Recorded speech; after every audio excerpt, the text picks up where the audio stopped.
we can catch other folks up as they log in, but thank you for being here. My name is Catherine Soto Vasquez. I'm with SB Act, and I have a couple of other team members here if you all want to go ahead and introduce yourselves. Good morning, I'm Landon Rank. I'm the operations manager for SB Act. And I'm Eric Meyer. I'm the program coordinator at SB Act. Thank you. So yeah, we are SB Act. Welcome to our community's concern meeting. We work in partnership with the city of Goleta and service providers and community stakeholders to coordinate care for individuals living on the street while at the same time addressing public health and safety concerns. So this meeting is, we try to update the community on some planning that this group normally works through during our Monday Goleta Wrap meetings. And then once a month, we have the community meeting. So we'll give you some updates about what's happening in the city of Goleta and just some general updates, as well as open the floor for you all to ask questions and give us feedback on what you're seeing on the streets. If you're seeing areas of high impact that need attention, if you're seeing, if there's individuals that you're seeing in an area that, you see pretty regularly that you're just kind of wanting to bring to our attention as well, we coordinate with outreach providers, CityNet and Good Samaritan throughout Goleta to support. So it's really an opportunity for you all to ask questions that you're really curious about some of the activities in Goleta. So we're going to go ahead and start. I don't know if you all are aware, but we have Chuck Flax now, who has been a part of the team for a little while, but he is now officially with the city of Goleta as the homelessness service coordinator. So I'm going to hand it to Chuck to just introduce himself and say a couple of words. Yeah, hi.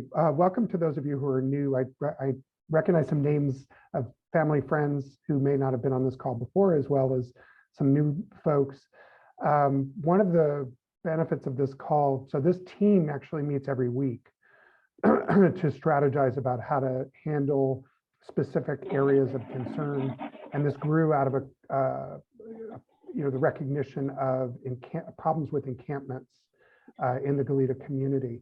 And in fact, most of as many of you know, most of the people who live in Goleta who are homeless if they're outside, they tend to congregate in encampments or live in vehicles, which is, there's a whole set of issues around encampments that make things more challenging for the homeless serving community.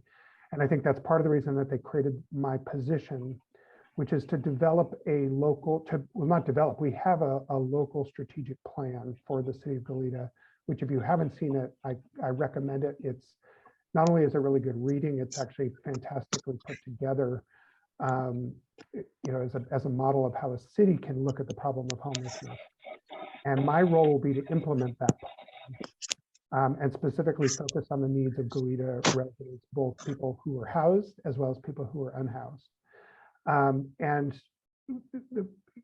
Catherine mentioned some of the stakeholders on the call. I think it's important to call out their roles. So you have SB Act, who is functioning as a kind of a collaborator and planner. They developed regional action plans in Santa Barbara. They're very instrumental in coordinating the Santa Barbara homelessness strategy. They're going to be a key partner in implementing the work that we're doing here. They already are.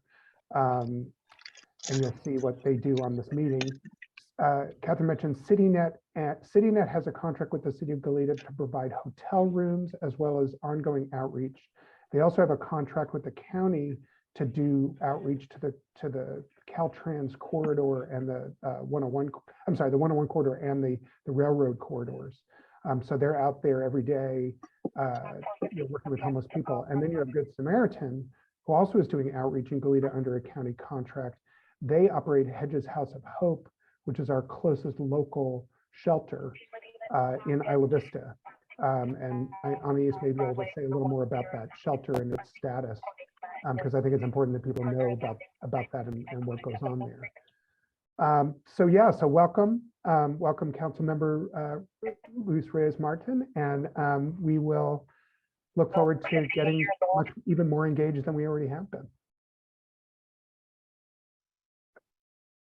Thank you, Chuck. Appreciate that. And yes, and as Chuck mentioned, a lot of the planning that we discuss through our weekly meetings is that coordination around the encampments and identifying priority areas, the encampments that are prone to fire, and making sure that CityNet is going out there to identify those sites, confirm if there's individuals there or if they're vacant. So then the city plans to clean and clear those encampments. So that's part of the strategy that we work on during our Monday check-ins as well. And so part of SB Act and our plan supporting the city is to operate a neighborhood navigation center. And so we have been working on that. And unfortunately, the site that we had initially planned for is not going as planned. And so in the new year, we're really going to dedicate trying to secure a new site, to find a new site throughout the city of Goleta. And so what a neighborhood navigation center is it's not a shelter. It's just a one-stop shop group that we collaborate with all the providers. So we bring CityNet to that planning, Good Samaritan, behavioral wellness, other providers that offer services. And on one given day throughout the week, set time. So every week, let's say it would be a Thursday. That Thursday in the morning, every single Thursday, we would have those providers set up where it's an opportunity for individuals that are unsheltered to go and receive services. It's especially challenging for people that are not residing in a shelter to access services and case management and ultimately go through the process of how they would become or how they would get housed. So the neighborhood navigation centers allow for unsheltered population to go and access those services, those crucial services that will allow them to ultimately move from the streets into housing. And so that's part of the city of Goleta's priorities. And so we're supporting in that. So we're really looking forward to, in the new year, kind of ramping those efforts up, securing a site, and helping facilitate the neighborhood navigation center. And we operate 3 in the city of Santa Barbara, and they're really successful in engaging individuals that normally would not like to engage in services. It's an opportunity for us to create a dignified space, build trust, and just really, support individuals in whatever it is that they need. So we're really looking forward to that in the new year. Landon also put in the chat a link to a video that kind of just describes the NNC more. So please check that out. And then if you ever have any questions, Landon, if you want to put my email in the chat, please. It's an opportunity. You can always reach out to myself and ask questions about neighborhood navigation centers or some of the efforts that SB Act has. And then Chuck, I don't know if you want to put your email in the chat as well, so people can have that. So anything really city related would go to Chuck. Any of the, SB Act related neighborhood navigation center questions, things like that, you can always reach out to myself. But yeah, so that is going to be taking place in the new year, neighborhood navigation center dedicated to the region of Goleta. And then another general update, hopefully you all are aware of it, but Tierra Blanca, I'm sorry, Tierra Buena. Buena. Sorry. Yes. It's Good Monday. land. I'm still Tierra Buena. Officially, Tierra Buena, the Super 8 project, home key project, is secured and well on its way well on its way for construction, and is hoping to, fingers crossed, be open in the new year in late April. So a part of, and Chuck, you can also jump in and help describe the project, but it is a permanent supportive housing project that the city has invested in as well. Originally, the funding came from home key funds from the federal and state government. So it's a permanent supportive housing project that is really intended to support the most vulnerable individuals, prioritizing the region of Goleta. And so part of that project, now we're working with street outreach, so CityNet Good Samaritan, to assure that the residents in Goleta that are eligible for that project are becoming what we call document ready. So that is a part of that housing process of making sure that those folks that are eligible have the same documents that you and I would need to go and secure an apartment. So it's ID, social security card, verification of income, which we know when you're unsheltered, unfortunately, you don't have those documents because sometimes you lose them, they get stolen, unfortunately. So that is the primary function that outreach is helping with individuals that are unsheltered. And so we are now in that process of identifying those individuals that would be eligible for that project, and as well, really just making sure that they have those documents. So then that once they're officially open, Tierra Buena, they can move through that process and be referred to that permanent supportive housing project. So that is where Tierra Buena is currently. We're really excited. It's an amazing opportunity for the county of Santa Barbara, but ultimately for city of Goleta. And I don't know, Chuck, if you wanted to add anything there. Just that people should know one of the real powerfully successful thing that we can credit Mayor Perotti and SB Act and many others, Good Samaritan, for is that Santa Barbara has developed in the last 6 years a true system of care.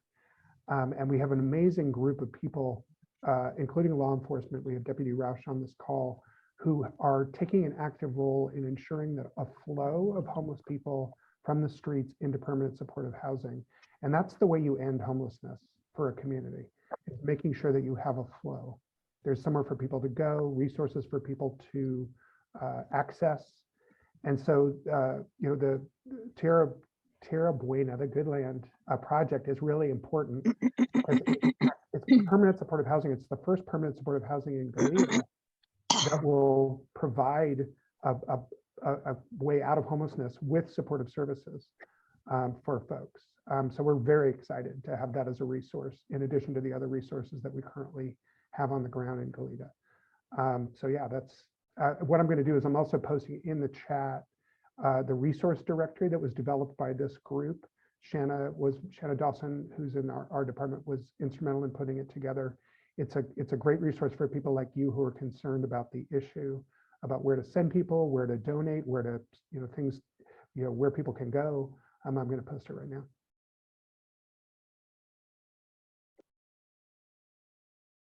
Thank you. All right, so those are kind of the two major initiatives that are taking place right now in the city of Goleta. Looking forward to the NNCs that will plan for the new year, and then this Tierra Buena project as well, that'll really make a big impact on our unsheltered population in the city of Goleta as they move into housing, permanent housing specifically. So that's really exciting, and we look forward to all of that taking place in the new year.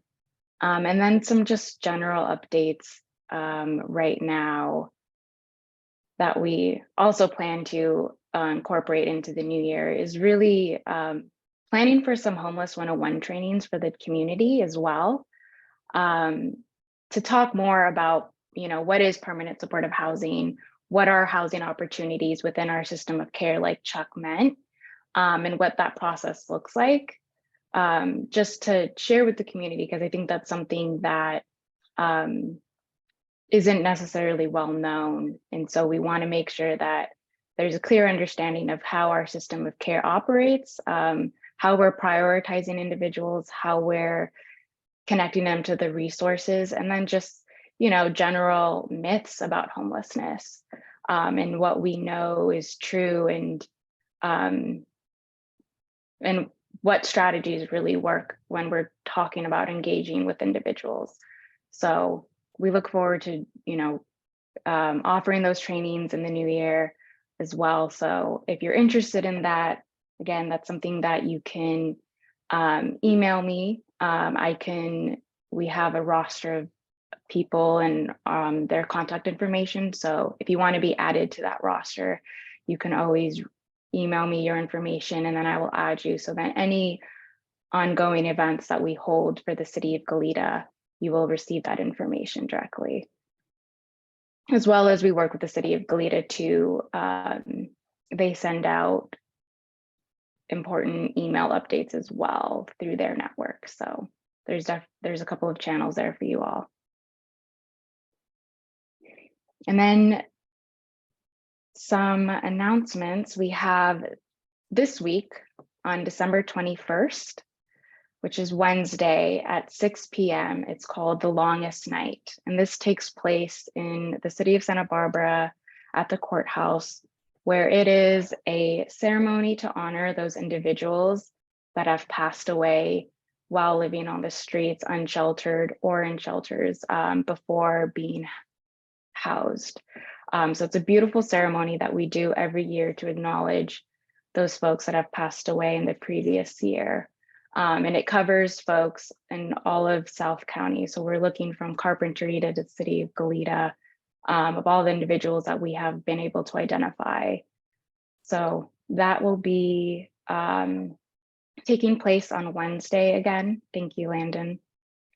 At 6 p.m. at the Santa Barbara Courthouse. It is a beautiful event. If you have not attended previously, I recommend going. It's just a way as a community for all of us to come together and just, acknowledge all of the work that we still need to do to make sure that people aren't dying on the street. So there is the flyer there. And then I think, Landon, we have a link for you to RSVP as well. You don't need to RSVP, but it's always helpful for us to just track how many individuals are going to attend. So please share with your friends, family. Again, I really encourage everyone to go. It's a beautiful event.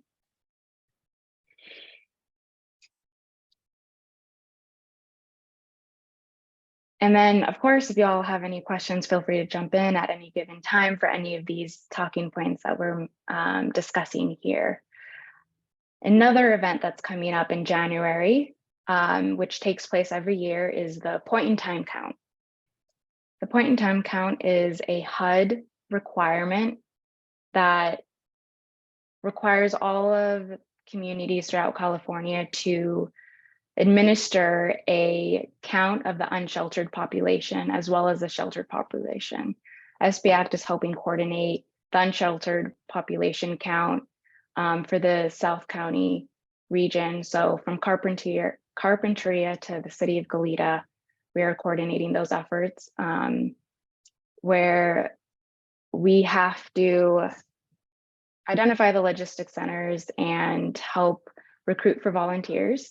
So I think Landon has put in the chat the registration for this year's point in time count. So again, that's taking place on January 25th, which is also a Wednesday, and it takes place from 5 a.m. to 9 a.m. And this count is really important to identify how many individuals are living on the street. That way we can analyze any trends, see if there's an increase or decrease, but really looking at the population and their needs. And then that figure allows us to, it's correlated with funding that comes down from the state as well. So that'll allow us to create new programs or expand new programs. So the point in time count is really important. So we really are encouraging people to volunteer because the more people that we have, the more we're able to successfully cover the regions that we need to to identify everyone.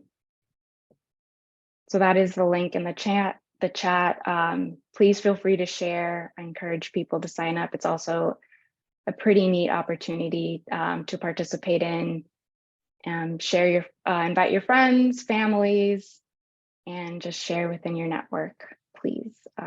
Really encouraging for people to sign up as much as possible. Those are the general announcements that we wanted to share with the group about some initiatives taking place in the city of Goleta, upcoming events. And if there's any questions regarding those, this is an opportunity for you all to raise your hand or jump in or chat, place in the chat as well.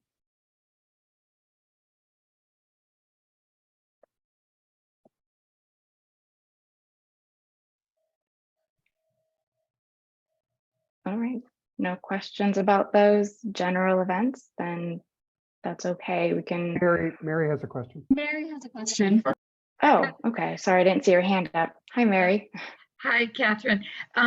We work with the homeless in Isla Vista, and I'm just wondering if those people are going to be eligible for the Super 8, or do we need to tell them to start moving their sleeping places across the fields into Goleta?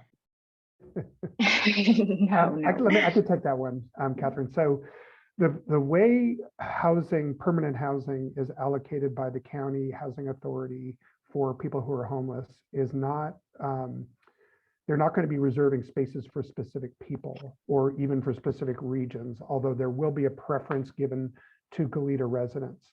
I'm not sure, maybe Mayor Purdy knows this, whether Isla Vista is included in that preference. This is something that has been worked out with the city and the county. But in general, and this includes the people in Goleta, everybody who goes into that project will have to be what is considered document ready. And this is something, Mary, that if you're not familiar with this, CityNet and Good Samaritan can get people document ready, but that's critical. And it's not as kind of big brother-ish as it sounds. It's the kind of thing that anybody who is renting an apartment would need to provide. But typically it's hard for homeless people to provide those sorts of documents. So Good Samaritan and CityNet will help them upload copies of their documents to the homeless serving system, HMIS it's called, which will then allow people to be eligible and in the queue for permanent housing, which would include all county housing authority as well as city housing authority, city of Santa Barbara housing authority, permanent housing. So, it's just because you live in the region doesn't guarantee you a spot. You have to go through that process. And even moving into the city of Goleta wouldn't improve their status if they weren't document ready. Well, and Corey with CityNet has been really great about coming every Tuesday and with his computer and sitting there and taking information. So I'll keep sending people to Corey. I mean, he sits right there next to where we're serving lunch. So I'll make sure that if they're interested in long-term housing, that they get registered with Corey. Sorry, Paula, I didn't mean to interrupt you. No, not at all. Chuck just covered it really well. So, my understanding, it's the Goleta Valley with, a priority for Goleta residents. But I wouldn't encourage people to move to Goleta to be part of that. I think they'll be in the coordinated entry system. So that's what they'll be looking at. So thank you, Mary, for all that you do. Thank you. Well, thank you. It's something I'm finding in working with homeless people throughout the region is there's a certain amount of concern about putting your name into government systems. And that's where the outreach workers are so important, Brooke and Anais and Al and Saul, and they know well how to work with people and talk to them. And it takes multiple interactions to be able to support somebody into trusting the system. And even once someone is in the system, it can take some time before they're actually placed. But it's kind of like buying a lottery ticket. You can't win unless you buy the ticket. So we have to figure out a way to help people trust the system enough to participate.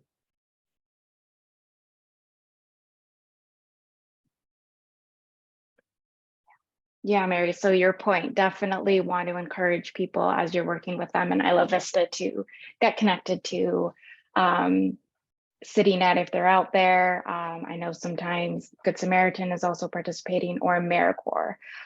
They all operate within that system of care to try to get people into CES, the coordinated entry system, and identifying their priorities, their priority for housing, and then making sure that they're document ready. So definitely want to encourage those folks to participate as much as possible in that process.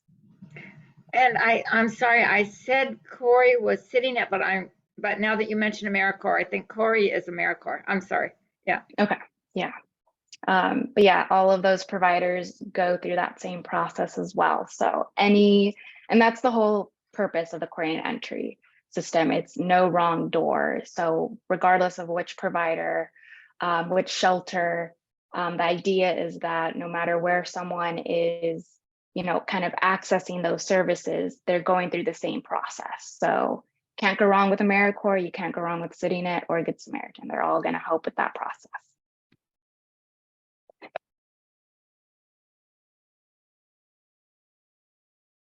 All right. We also, again, oops. I have a hand up, but I don't know if you can see it. Oh no, sorry, I couldn't see it. There's a few of you on this call, but go ahead, you can jump in. I have sort of a naive question, but I think that it would be shared by a lot of people in Goleta. And that is, what is the definition of winning, and how will we know if we're winning? I suspect that we will be collecting data. I suspect that there are objectives. I suspect that there will be metrics. But I think that there's a whole lot of people that if you ask people in Goleta what is the homelessness problem, it would be like the story about the blind people touching the elephant. It would be some about encampments, and some would be about the danger to children and all of that.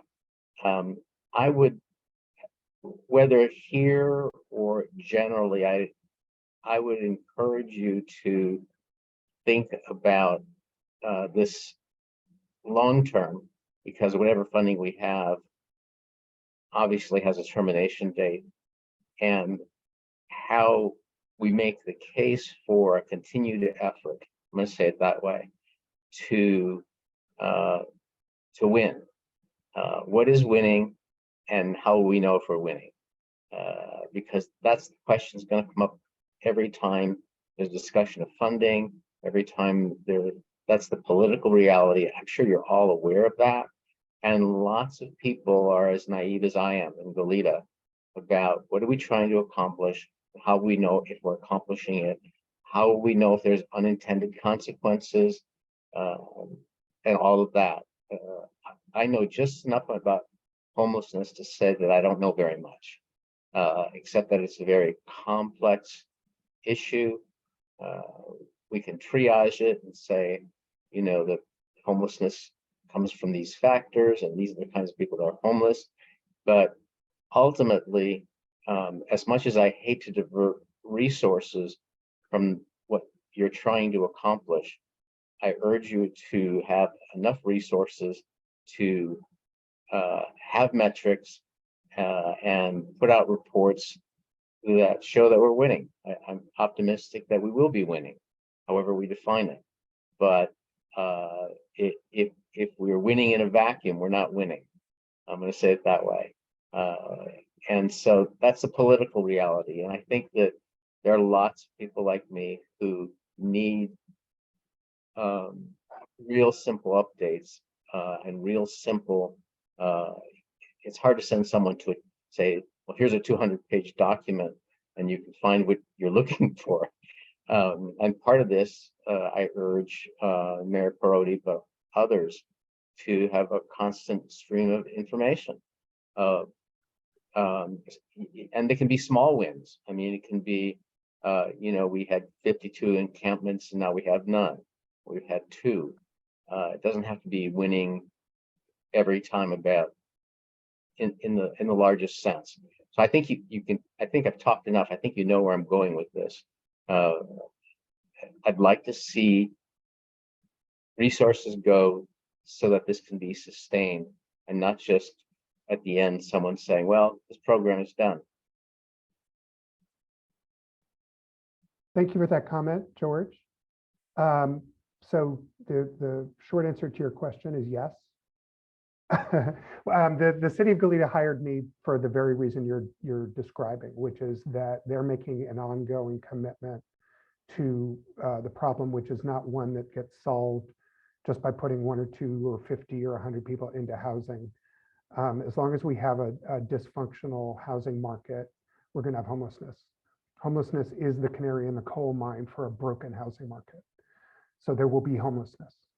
The solution that you're talking about, the wins and the metrics for wins, the ultimate goal is something called functional zero, which is it's a technical term, which basically means that we are managing the problem and that people who become homeless can find their way out of homelessness quickly, and that it becomes a rare and brief experience for people in our population.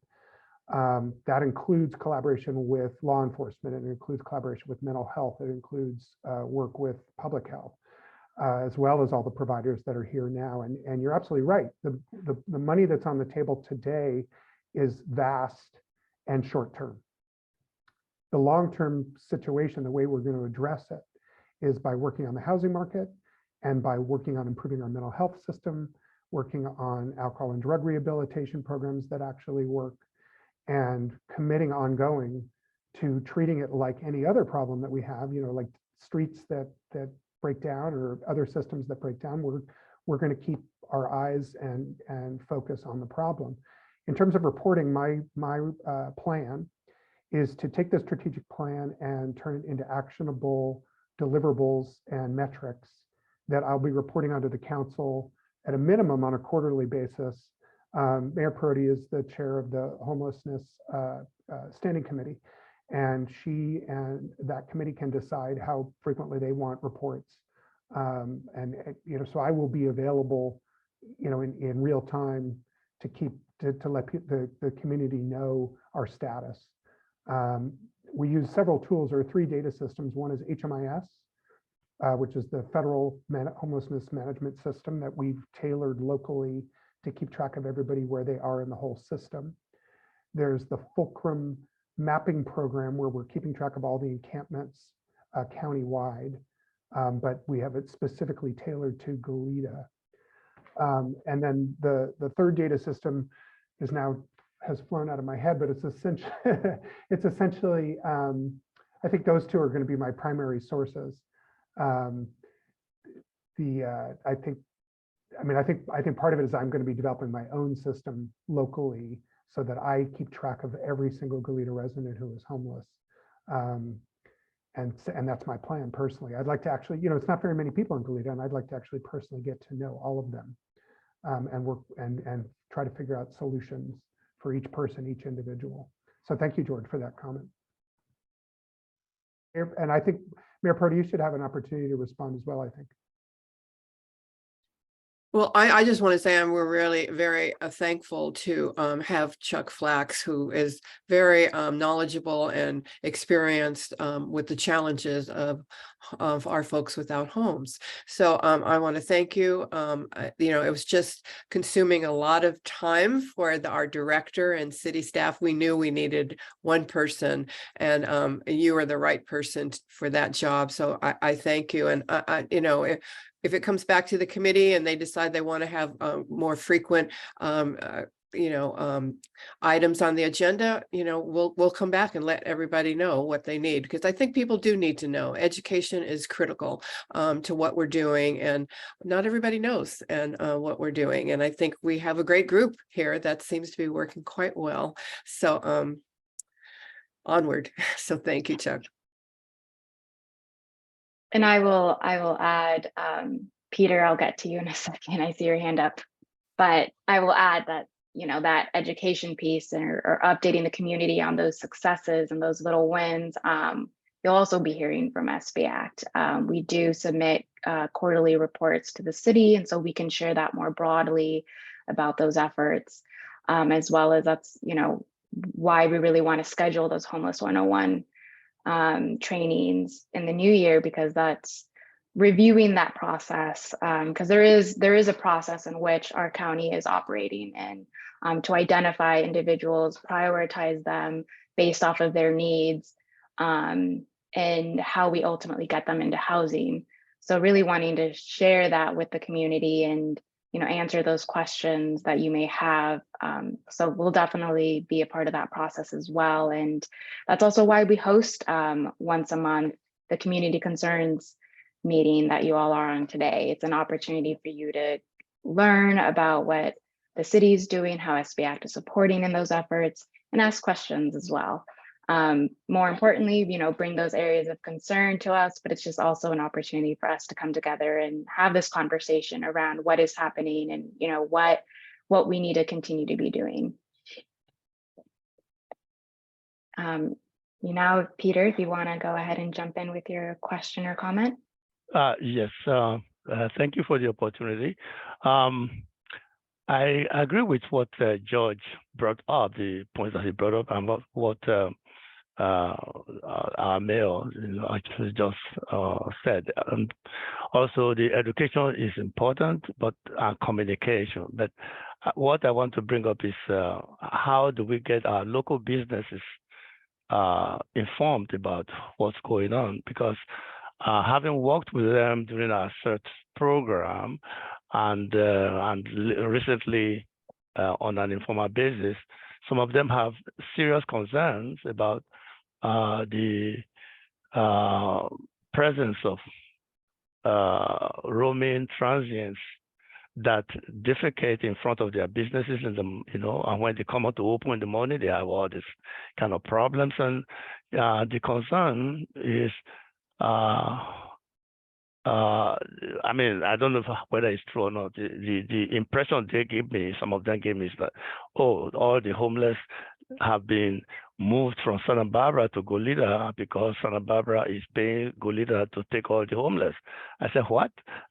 So you see, communication with our businesses will be critical. So they don't have this kind of misunderstanding. And if there will be any help in making sure that our businesses can function, they can come to their business and open up in the morning and not have to clean up, after what happened overnight.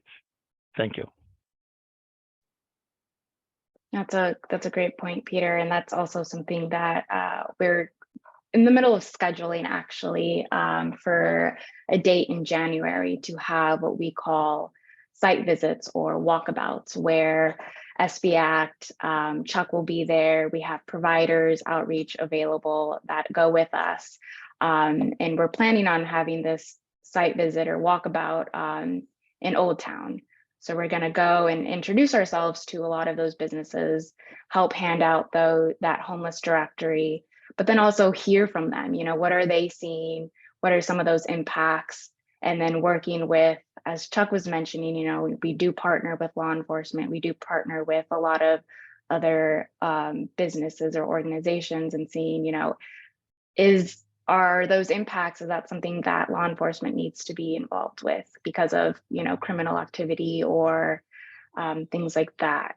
So it's an opportunity for us to go and introduce ourselves, hear those concerns, and then we bring that back to the group about how we can support the businesses in that region.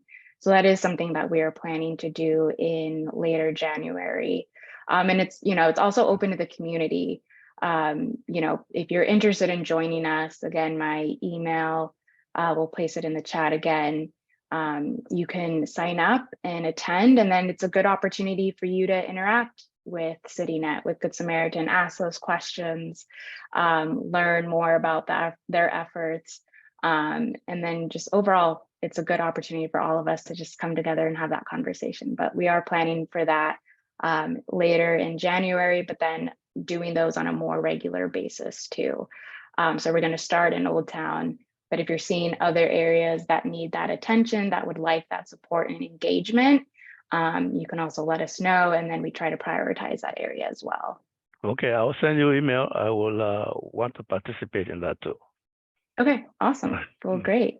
Look forward to it.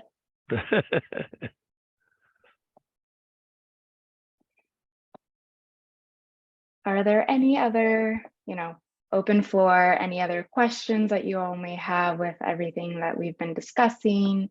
Any other general kind of comments, thoughts? Again, if there are areas of impact that you're seeing that, you want to bring to the table, and that way we're aware of it and we can coordinate, or it could be an area that we're already aware of and then we can update too as well on some of those efforts.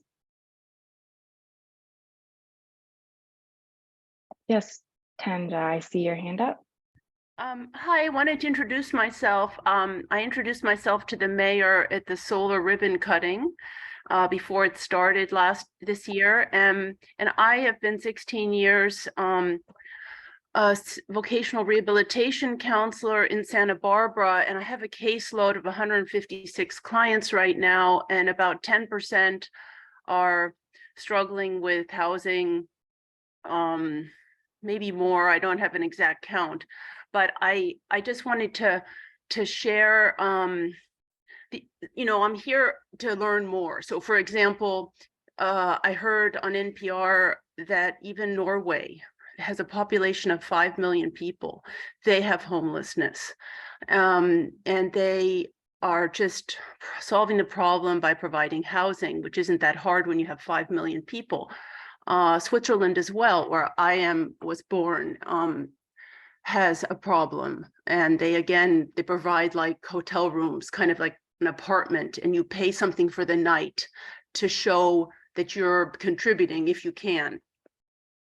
But for me personally, what scares me in the last 22 years, what's changed is that I don't feel safe anymore. For example, walking at More Mesa, in the evening when it's dark, people live in the bushes there, and I'm a woman. Just in general, I don't feel as safe in the world as I did when I was younger.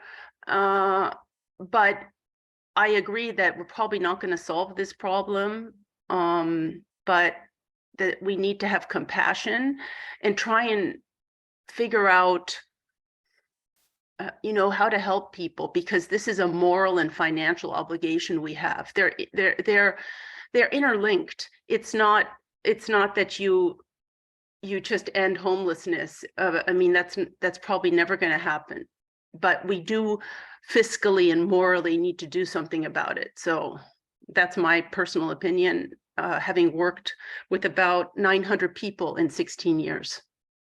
And heard their stories, most of which are not homeless, but most of my clients are struggling with being able to afford to work here, because many of them only make minimum wage.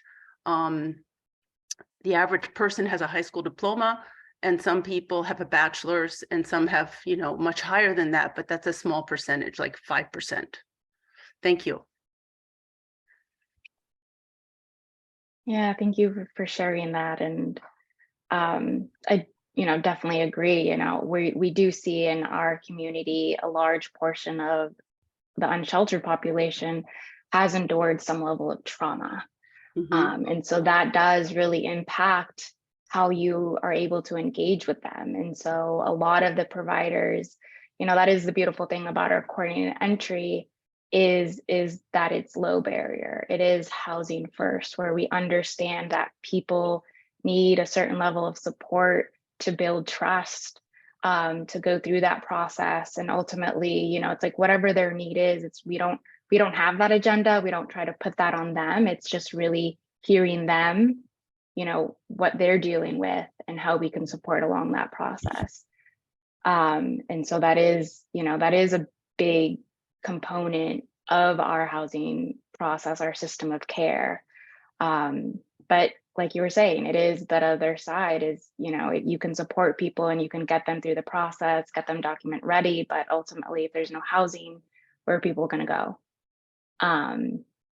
And so that is, part of also SB Act is advocating for housing opportunities, for funding that comes down from the state and federal government, to prioritize housing projects when available, because we do need more of that as well.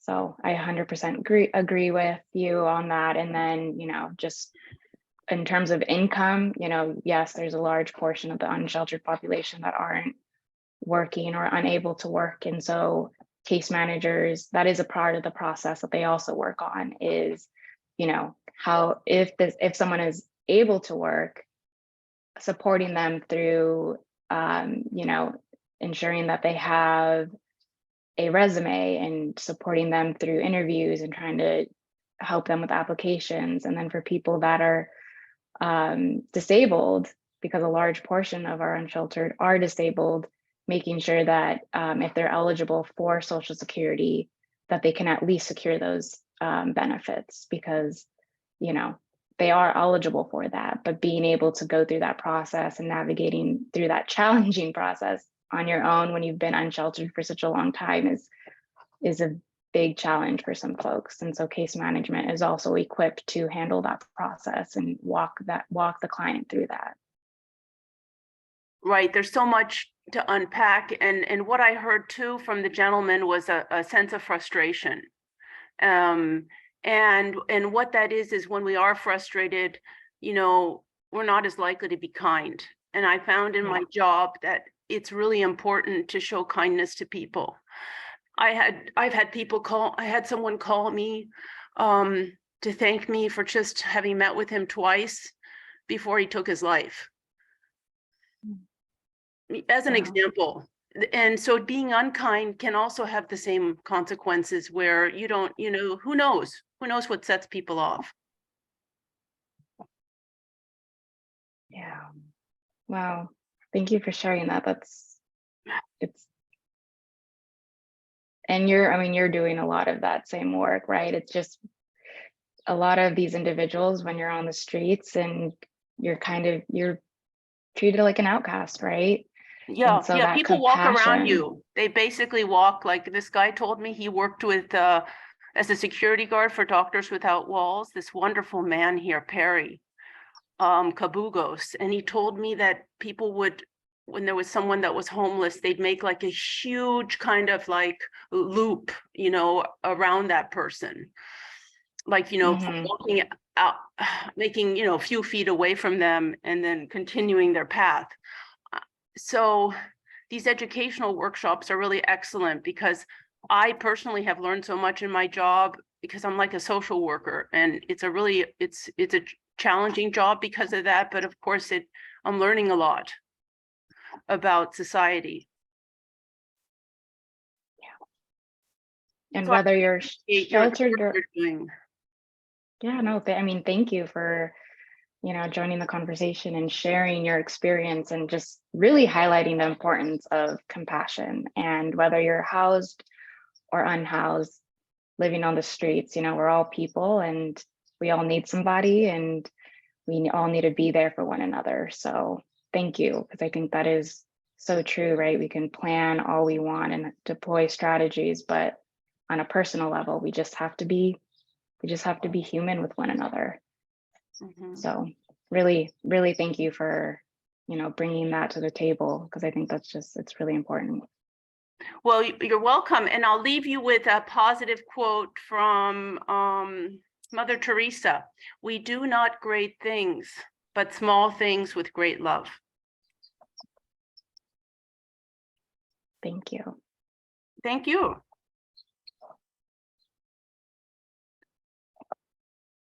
Well, we have a couple of more minutes here before we wrap up at 10 o'clock. If there's any other questions, comments, concerns that you just want to bring up, One thing I'd like to put on the agenda for next time, Catherine, is I'm going to try to be able to give an update of where we are. I'm going to start developing some metrics. So that's something that, you know, and if I'm not ready next month, I mean, I'm sort of giving myself an assignment, and I'll try to do my best to have something for next month. Great. I'm looking at my calendar just to get the date for next month. But again, this community forum is the last Monday of the month, every single month. I think we said the fourth Monday of the month. So actually in January, it'll be the second to last Monday. Okay. It'll be the January 23rd. All right. So January 23rd, if you all want to go ahead and bookmark that on your calendars, but we will, we always send out an email reminder as well. The city, through their website as well, sends that out to everyone who signs up for City of Goleta notifications. But again, my email is in the chat. So if you'd like to be included in that email list from SB Act, that will also be sending out, you know, future trainings or walkabouts, feel free to email me and I will add you to that. All right. If there are no other questions or comments that anyone would like to discuss, then we might end a little early.